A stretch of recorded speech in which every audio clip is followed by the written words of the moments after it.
এসেছিলেন?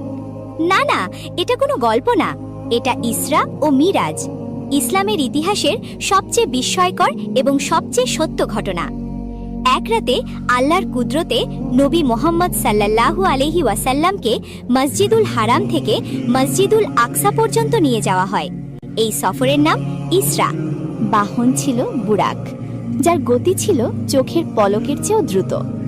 এরপর শুরু হয় আরেক অধ্যায়, মিরাজ, আসমানের দিকে উত্থান। এক আসমানে আদম আলাইহিসালাম, দুই আসমানে ঈসা ও ইয়াহিয়া আলাইহিসালাম, তিনে ইউসুফ আলাইহিসালাম, চারেতে ইদ্রিস আলাইহিসালাম, পাঁচে হারুন আলাইহিসালাম, ছয়ে মুসা আলাইহিসালাম, আর সাত আসমানে ইব্রাহিম আলাইহিসালামের সাথে সাক্ষাৎ।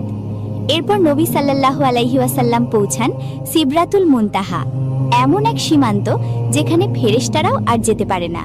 সেখানেই আল্লাহ এই উম্মতের জন্য দেন সবচেয়ে বড় উপহার, নামাজ। প্রথমে নামাজ ছিল 50 ওয়াক্ত, মুসা আলাইহিসসালামের পরামর্শে তা কমে আসে 5 ওয়াক্তে, কিন্তু সওয়াব থাকে 50-এর সমান। ভোর হওয়ার আগেই নবী সাল্লাল্লাহু আলাইহি ওয়াসাল্লাম আবার ফিরে আসেন মক্কায়। এক রাত, কিন্তু শিক্ষা চিরকালের।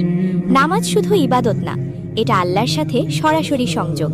এটা কল্পনা না, এটা কোরআনে বর্ণিত, সহিহ হাদিসে প্রমাণিত, আর যারা বিশ্বাস করে তাদের জন্য এটা এক বাস্তব সত্য।